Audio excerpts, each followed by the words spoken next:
পল্লবীতে শিশু রামিস আক্তারকে ধর্ষণ ও হত্যার ঘটনায় দায়ের করা আলোচিত মামলায় যুক্তিতর্ক শুনানি শেষ হয়েছে। শুনানি শেষে ঢাকা মহানগর শিশু সহিংসতা দমন ট্রাইব্যুনালের বিচারক মাসরুর সালেকিন মামলাটির রায় ঘোষণার জন্য আগামী রোববার দিন ধার্য করেছেন। বেলা 11টার পর বিচারক এজলাসে উঠলে যুক্তিতর্ক শুনানি শুরু হয়। রাষ্ট্রপক্ষ ও আসামি পক্ষের আইনজীবীদের বক্তব্য গ্রহণ শেষে আদালত রায়ের জন্য এদিন ধার্য করেন। সকাল 9টার দিকে মামলার প্রধান আসামি সোহেল রানা ও তার স্ত্রী স্বপ্না আক্তারকে কারাগার থেকে আদালতে আনা হয়। পরে তাদের ঢাকা দায়রা জজ আদালতের হাজতখানায় রাখা হয়। মামলাটিকে কেন্দ্র করে আদালত চত্বরে অতিরিক্ত পুলিশ সদস্য মোতায়েন করা হয়। রায়ে সোহেল ও তার স্ত্রীর মৃত্যুদণ্ড চেয়েছে রাষ্ট্রপক্ষ।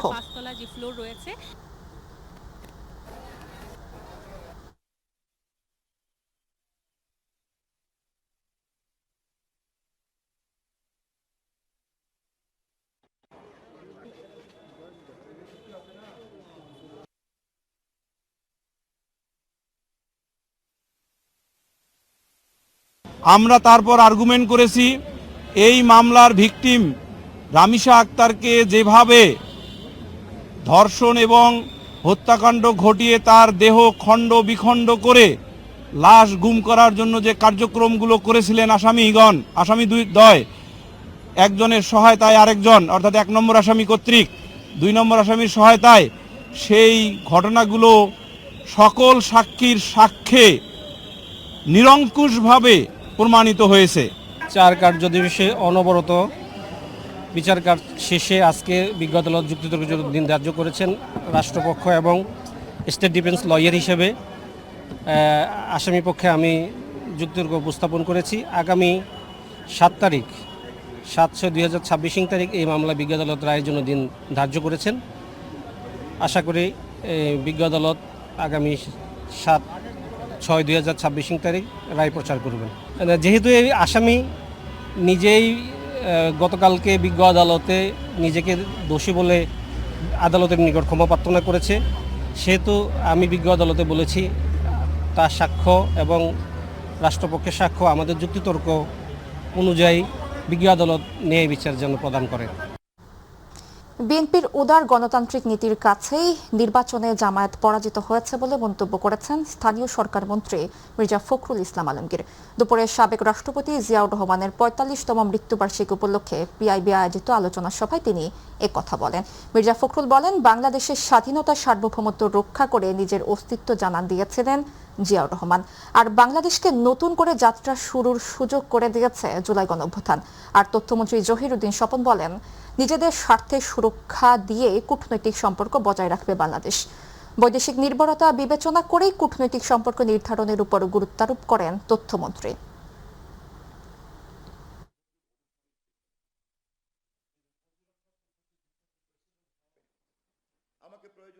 নেপাল থেকে দ্বিপাক্ষিক সমস্ত সমস্যাকে সার্কের মতো বহুপাক্ষিকতায় তিনি নিয়ে গিয়েছেন। এই মুহূর্ত পর্যন্ত আমাদের কাছে, আমাদের সরকার, তারেক রহমানের সরকারের কাছে শহীদ জিয়াউর রহমানের সার্কের নীতি এবং তার বহুপক্ষীয় স্বার্থের ভিত্তিতে এগিয়ে চলার যে নির্জোট রাজনীতি, সেটাই আমাদের কাছে প্রধান নীতি। জিয়াউর রহমান বাংলাদেশের স্বাধীনতা সার্বভৌমত্ব তার অস্তিত্ব একাকার হয়ে গিয়েছিল, আতঙ্কিত হয়েছিল যে জিয়াউর রহমানের পরে সেটা থাকবে কিনা। আল্লাহর অশেষ রহমত, আমি বলবো বাংলাদেশের মানুষ কখনো সেখান থেকে সরে যায়নি।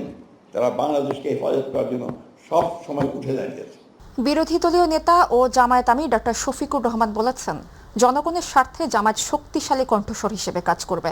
জামায়াতে ইসলামী কখনো গৃহপালিত বিরোধী দলের ভূমিকায় থাকবে না। রাতে রাজধানীর মিরপুরে একটি কনভেনশন সেন্টারে অনুষ্ঠিত ঈদ পুনর্মিলনী অনুষ্ঠানে তিনি একথা বলেন। জ্বালানি খাত নিয়ে উদ্বেগ প্রকাশ করে জামায়াত আমির বলেন, দেশে গ্যাসের মজুত কমে যাচ্ছে, কিন্তু নতুন গ্যাস ক্ষেত্র অনুসন্ধান ও উত্তোলনে সরকার কার্যকর উদ্যোগ নিচ্ছে না।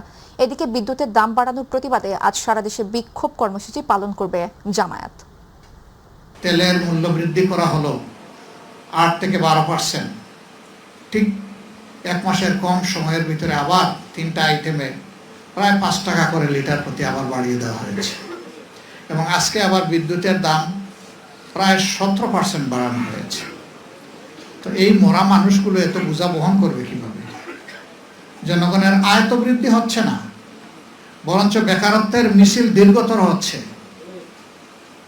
সেই জায়গায় যদি অব্যাহতভাবে জনগণের উপর এই ধরনের কর এবং দ্রব্যের মূল্য চেপে বসে, আমাদের দেশের জনগণ বাঁচবে কিভাবে? আগামী 1 বছরের মধ্যে দেশের প্রতিটি প্রাথমিক বিদ্যালয়ে শিক্ষার্থীদের জন্য মিড ডে মিল কর্মসূচি চালু করা হবে। আর আগামী 3 মাসের মধ্যে শিক্ষার্থীদের জন্য স্কুল ড্রেসেরও ব্যবস্থা করবে সরকার বলে জানিয়েছেন শিক্ষামন্ত্রী আ.ন.ম হোসাইনুল হক মিলন। সকালে মিরপুরের ন্যাশনাল বাংলা উচ্চ বিদ্যালয়ের এক অনুষ্ঠানে তিনি একথা জানান। অনুষ্ঠানে প্রধানমন্ত্রীর উপদেষ্টা ও তার কার্যালয়ের মুখপাত্র মাহাদি আমিন বলেন, দেশের শিক্ষা ব্যবস্থাকে বিবেকেন্দ্রীকরণ ও বহুমাত্রিক করা হচ্ছে, যাতে উন্নয়ন শুধু রাজনীতি কেন্দ্রিক না হয়ে সারা দেশে ছড়িয়ে পড়ে। তিনি বলেন, শিক্ষার্থীদের হাত ধরেই সমৃদ্ধ, দক্ষ ও মানবিক বাংলাদেশ গড়ে উঠবে। আমাদের মাননীয় শিক্ষামন্ত্রী যে ভিশন রয়েছে, মাননীয় শিক্ষা প্রতিমন্ত্রী যেভাবে কাজ করছেন এবং আমাদের মাননীয় প্রধানমন্ত্রী সরাসরি নির্দেশনায় ইনশাল্লাহ আমাদের প্রতিটি শিশুকে, প্রতিটি তরুণকে, প্রতিটি কিশোর কিশোরী, যুবক যুবতীকে আগামীর বাংলাদেশ বিনির্মাণের কারিগর এবং কাণ্ডার হিসাবে আমরা গড়ে তুলে কাঁধে কাঁধ মিলিয়ে আমাদের এই বাংলাদেশটাকে আমরা সমৃদ্ধ, স্বনির্ভর করে তুলব ইনশাল্লাহ। আমাদের শিশুরা যেন পুষ্টিহীনতায় না ভোগে, সেই জন্য সারা বাংলাদেশের প্রত্যেকটি প্রাথমিক বিদ্যালয়ে মিড ডে মিলের চালু করা হয়েছে। এই বছরের মধ্যেই প্রত্যেকটি স্কুলের ছাত্রছাত্রীরা মিড ডে মিল পাবে। তিনি চান ভবিষ্যৎ প্রজন্ম এখান থেকেই শুরু হোক। কোরবানির পশুতে স্বয়ংসম্পূর্ণ বাংলাদেশ, লক্ষ্য এখন মাংস রপ্তানি বলে জানিয়েছেন মৎস্য প্রাণী সম্পদ প্রতিমন্ত্রী সুলতান সালাউদ্দিন টুকু। দেশে কোরবানি হয়েছে 93,67,000 পশু। চাহিদা পূরণে শতভাগ সফল বলে জানান প্রতিমন্ত্রী। সচিবালয়ে আয়োজিত এক সংবাদ সম্মেলনে মৎস্য প্রাণী সম্পদ প্রতিমন্ত্রী সুলতান সালাউদ্দিন টুকু সাংবাদিকদের এই পরিসংখ্যান সম্পর্কে অবহিত করেন।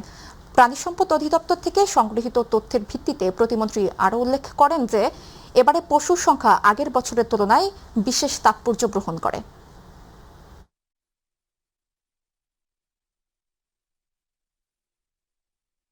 1,24,00,000 গবাদি পশুর হিসাব আপনাদের কাছে উপস্থাপন করেছিলাম। পশু যারা লালন পালন করছেন তাদের সংখ্যা বৃদ্ধি পেয়েছে, এটা আমাদের জন্য অত্যন্ত আশাব্যঞ্জক ব্যাপার।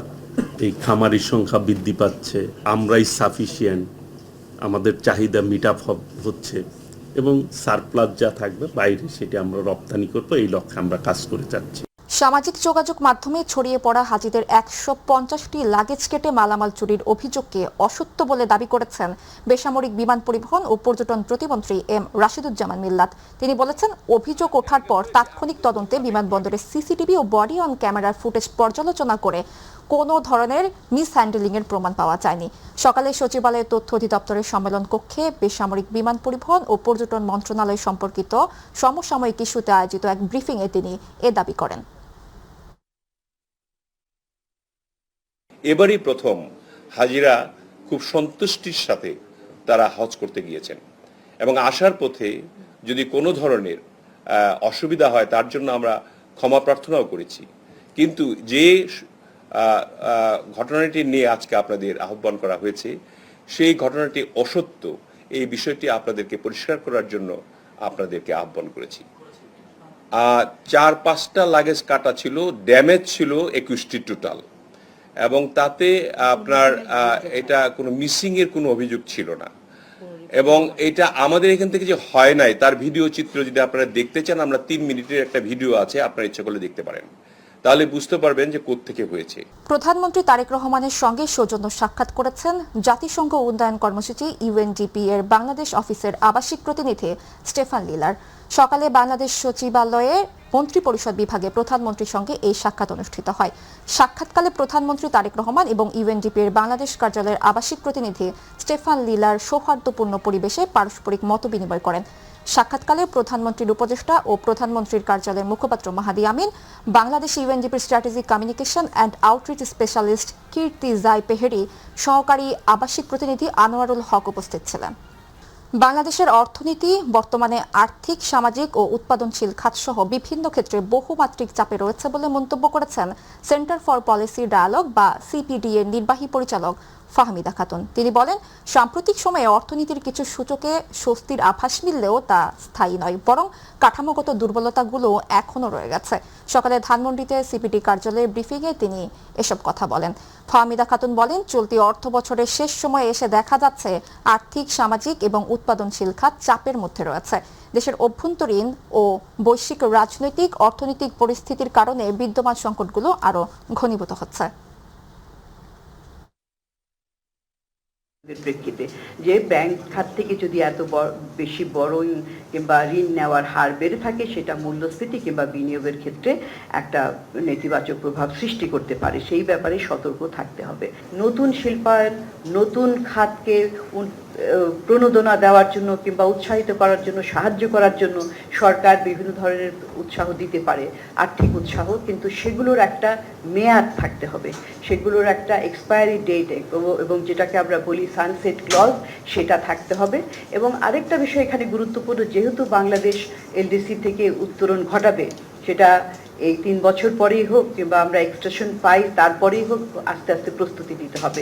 তখন কিন্তু এই ধরনের এই অব্যাহতি দেওয়া করের এই বিষয়গুলো কিন্তু সামগ্রিক কর ব্যবস্থাপনাটাকে রিক্যালিব্রেট করতে হবে।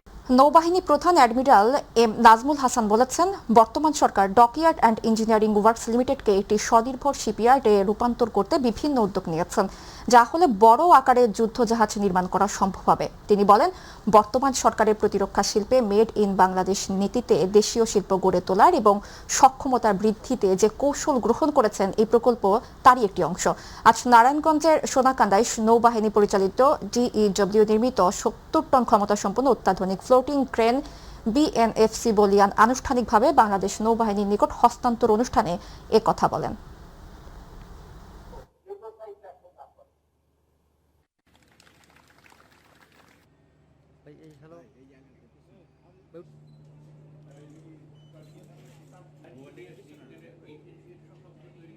মাননীয় প্রতিরক্ষা উপদেষ্টা গত 18 মে এই ইয়ার্ডটি পরিদর্শন করেছেন। মাননীয় উপদেষ্টা এই ইয়ার্ডের সক্ষমতা বৃদ্ধি, আত্মনির্ভরশীলতা অর্জন, দেশীয় শিল্প প্রতিষ্ঠানকে সংযুক্ত করে আধুনিক জাহাজ নির্মাণ এবং ব্যাকওয়ার্ড লিঙ্কেজ তৈরি সহ বিভিন্ন সক্ষমতা অর্জনে সরকারের পক্ষ হতে পূর্ণ সহযোগিতা প্রদানের আশ্বাস প্রদান করেছেন। দেশের বিভিন্ন সীমান্ত এলাকা দিয়ে ভারতীয় সীমান্তরক্ষী বাহিনী বিএসএফ অবৈধভাবে পুশি নিয়ে 10টি অপচেষ্টা রুখে দিয়েছে বিজিবি। গত 24 ঘন্টায় দেশের সীমান্ত জুড়ে বিজিবির কঠোর অবস্থানের কারণে এসব অপচেষ্টা ব্যর্থ হয়। এই অদ্ভুত পরিস্থিতিতে সম্ভাব্য সব ধরনের অনুপ্রবেশ ঠেকাতে সীমান্ত এলাকায় সর্বোচ্চ সতর্কতার পাশাপাশি গোয়েন্দা নজরদারি ও টহল জোরদার করা হয়েছে। আজ বিজিবি সদর দপ্তরে জনসংযোগ কর্মকর্তা মোহাম্মদ শরীফুল ইসলামের সই করা এক সংবাদ বিজ্ঞপ্তিতে এসব তথ্য জানানো হয়েছে। এছাড়া মহেশপুরের আরেকটি সীমান্ত এলাকায় বিএসএফ এর একটি প্রিজন ভ্যানে করে প্রায় 30 থেকে 35 জন ব্যক্তিকে সীমান্ত গেট খুলে বাংলাদেশে পুশিনের চেষ্টা করা হয়েছিল। তবে বিজিবি ও স্থানীয় জনতার তাৎক্ষণিক প্রতিরোধের মুখে বিএসএফ তাদের পুনরায় ভ্যানে তুলে সরিয়ে নেয়। গাইবান্ধার সাঘাটা উপজেলা যমুনার ধুধু বালুচরে এখন সবুজের সমারোহ। ভুট্টা ঘরে তোলার পর পতিত জমিতে এবার বাড়ি তিল 6 জাতের বাম্পার ফলন হয়েছে। সরেজমিন গবেষণা বিভাগের সহায়তায় উন্নত জাতের এই তিল চাষ করে ভাগ্য বদলের স্বপ্ন দেখছেন স্থানীয় চরাঞ্চলের কৃষকরা। গাইবান্ধা প্রতিনিধি আফতাব হোসেনের পাঠানো তথ্য ভিডিও চিত্রে জানাচ্ছেন হাফিজা জুথি। চরের সবুজ তিলক্ষেত, যমুনার বুকে জেগে ওঠা ধুধু বালুচর। যেখানে একসময় শুষ্ক মৌসুমে বালুর রাজত্ব ছিল, সেখানে এখন সবুজের সমারোহ। সাঘাটা উপজেলার কুমারপাড়া, কালুরপাড়া, বেড়া, বুগারপটল, কানাইপাড়া ও হাটবাড়ি চরের পতিত জমিতে এখন চাষ করা হচ্ছে উন্নত জাতের বাড়ি তিল 6। চলতি মৌসুমে এই অঞ্চলে প্রায় 600 বিঘা জমিতে তিলের চাষ হয়েছে। এসব জমি অলস পড়ে থাকলেও এবার তিলের বাম্পার ফলন দেখে উচ্ছ্বসিত চরের চাষিরা। তিল আমরা বলছি সুন্দর হচ্ছে, এখন খালি দেখতে মনে হয় খেত দেখে যান মন ভরে যায়। আশা করি তিল এবার আমাদের খুব ভালো তিল, 4.5 থেকে 5 মণ তিল এবার নিশ্চিত হবে ইনশাআল্লাহ। চরাঞ্চলের কৃষকদের এই সাফল্যে বড় অবদান রেখেছে বাংলাদেশ কৃষি গবেষণা ইনস্টিটিউট। কৃষি গবেষণার যে বাড়ি তিল 4 এবং 6 এর বীজ দিছি, এগুলো হলো যে দেশীয় জাত ছিল সেগুলোর থেকে প্রায় দ্বিগুণ ফলন। সাধারণত চর এলাকার জমিগুলো আমরা জানি যে খরিফ এক মৌসুমে ম্যাক্সিমাম জমি পতিত থাকে। আমরা এবছর 600 বিঘা জমিতে বাড়ি তিল 6 এর পাইলট প্রোডাকশন করেছি। আগামী বছর এই এরিয়াটা আমরা আরো বাড়ানোর পরিকল্পনা আছে। চরাঞ্চলের এসব জমিতে উন্নত জাতের এই তিল চাষে কীটনাশক, সার ও সেচ সবই লাগে নামমাত্র। খরচ কম, অথচ সাধারণ তিলের তুলনায় ফলন দ্বিগুণ হওয়ায় চরের কৃষকদের মাঝে আগ্রহ বাড়ছে তিল চাষের। হাফিজা খানম জুথি, মাই টিভি। আমের জন্য বিখ্যাত সীমান্ত জেলা চুয়াডাঙ্গা। চলতি মৌসুমে বাম্পার ফলনের আশা থাকলেও বাজারে দাম কমে যাওয়ায় হতাশ হয়ে পড়েছে আম চাষিরা। গত বছরের তুলনায় প্রতি মণ আমে 700 থেকে 1000 টাকা কম পাচ্ছে তারা। ব্যবসায়ীরা বলছেন, অপরিপক্ক আম এবং বিভিন্ন জেলায় প্রায় একই সময়ে আম সংগ্রহ শুরু হওয়ায় বাজারে চাপ তৈরি হয়েছে। চুয়াডাঙ্গা প্রতিনিধি জামাল হোসেন খোকনের তথ্য ও ভিডিও চিত্রে স্বপ্নভবনী রিপোর্টে বিস্তারিত। গত 5 মে থেকে চুয়াডাঙ্গার 4 উপজেলায় আনুষ্ঠানিকভাবে আম সংগ্রহ শুরু হয়েছে। মৌসুমের শুরুতে দাম ভালো থাকলেও 1 মাসের ব্যবধানে বাজারে আমের দাম অনেকটা কমে গেছে। এতে লোকসানের আশঙ্কায় দিন কাটছে কৃষকদের। গত বছর প্রতিমন হিমসাগর আম বিক্রি হয়েছে 2000 থেকে 2200 টাকা দরে, অথচ এবছর একই আম বাজারে বিক্রি হচ্ছে 1000 থেকে 1300 টাকা দরে। এদিকে সার, কীটনাশক ও পরিচর্যা খরচ বেড়ে যাওয়ায় উৎপাদন ব্যয়ও কয়েক হাজার টাকা বেশি হয়েছে।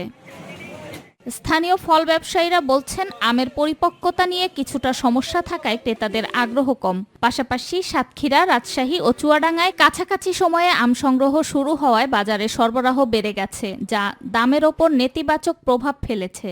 বাজারে প্রচুর আম আমদানি আছে, তো গতবারের থেকে এবার একটু দামের দিক থেকে কম।